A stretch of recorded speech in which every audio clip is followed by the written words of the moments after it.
किया। जलालुद्दीन उर्फ छांगुर बाबा नेपाल के रास्ते विदेश फंडिंग हासिल कर हिंदुओं का धर्म परिवर्तन कराने की साजिश रच रहा था।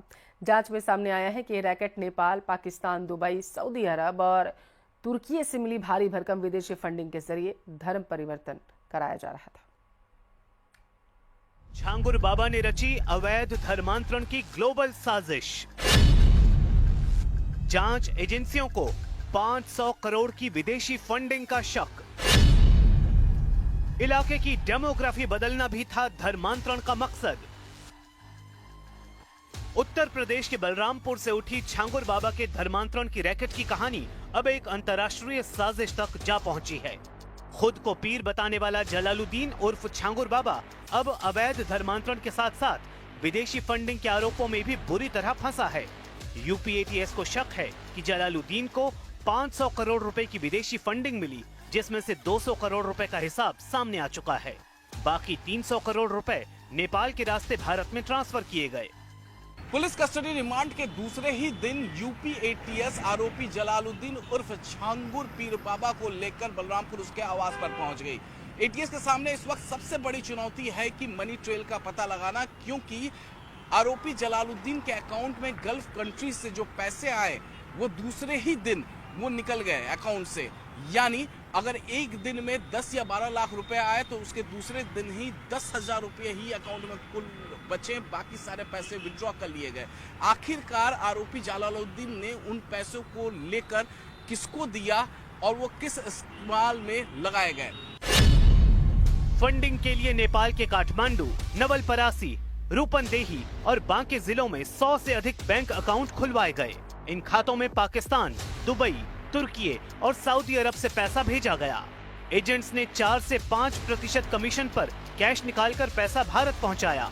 पैसा कैश डिपॉजिट मशीनों के जरिए छांगुर बाबा तक भेजा गया। इसके अतिरिक्त उसके सऊदी अरब के शारजाह, यूएई, दुबई के मशरेक शहर में खोले गए बैंक खातों का रिकॉर्ड जांच एजेंसियों को अभी तक नहीं मिला है।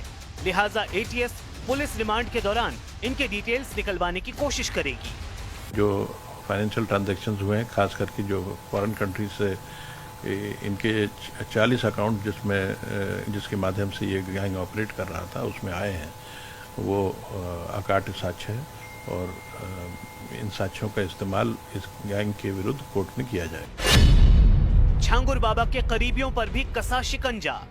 जांच एजेंसियों ने छांगुर बाबा और उसके सहयोगियों के बैंक खातों की भी गहराई से जांच शुरू की है। जलालुद्दीन उर्फ छांगुर बाबा के अब तक 6 स्थानीय बैंक खाते भी मिले हैं, जिनमें से एसबीआई के एक खाते में 6 लाख रुपए विदेश से जमा हुए हैं। छांगुर बाबा के करीबी जमालुद्दीन उर्फ नवीन रोहरा के 6 बैंक खातों में 34 करोड़ 22 लाख रुपए और नीतू उर्फ नसरीन के 8 खातों में 13 करोड़ 90 लाख रुपए जमा हुए, जिन्हें एटीएस संदिग्ध मान रही है।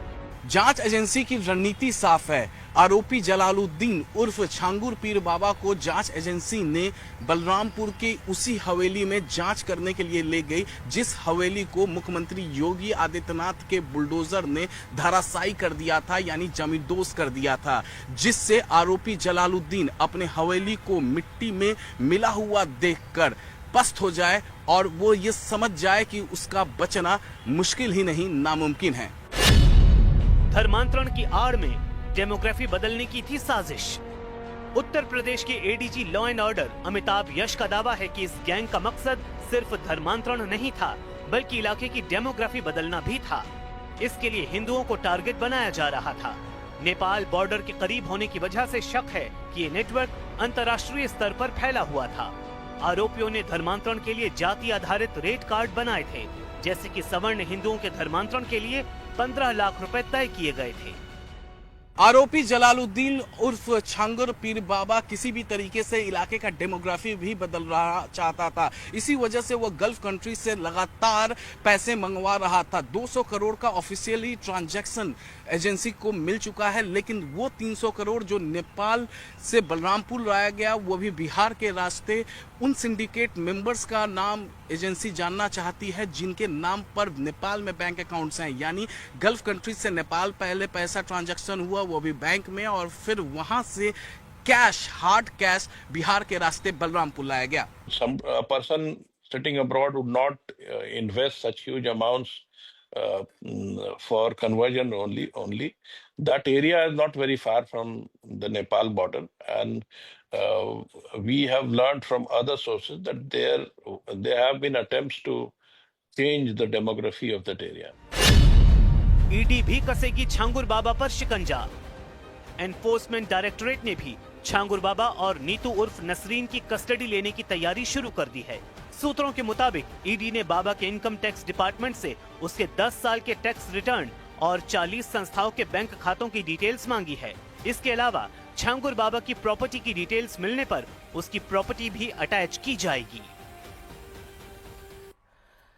देखिए, उत्तर प्रदेश के शामली में भगवा चोला पहनकर भीख मांगने वाले एक शख्स को पकड़ा गया है। हैरान करने वाली बात तो ये कि जो शख्स खुद को सोनू उपाध्याय बता रहा था, वो जांच में शहजाद निकला है।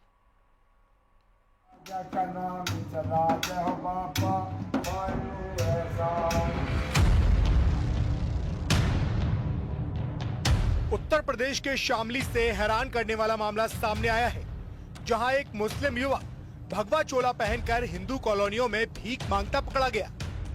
युवक का नाम शहजाद, जो सोनू उपाध्याय बनकर खुद को हिंदू बता रहा था। कॉलोनी वासियों को शक हुआ तो उसकी जांच की गई और राशन कार्ड से उसकी असली पहचान सामने आ गई, जिसके बाद लोगों ने उसे पुलिस के हवाले कर दिया। मुस्लिम बताया जा रहा है, तो मुस्लिम हो या नहीं हो? मुस्लिम जोगी, मुस्लिम जोगी। और तुम तो हिंदू बता रहे थे अभी। नहीं, उपाध्याय बताया था।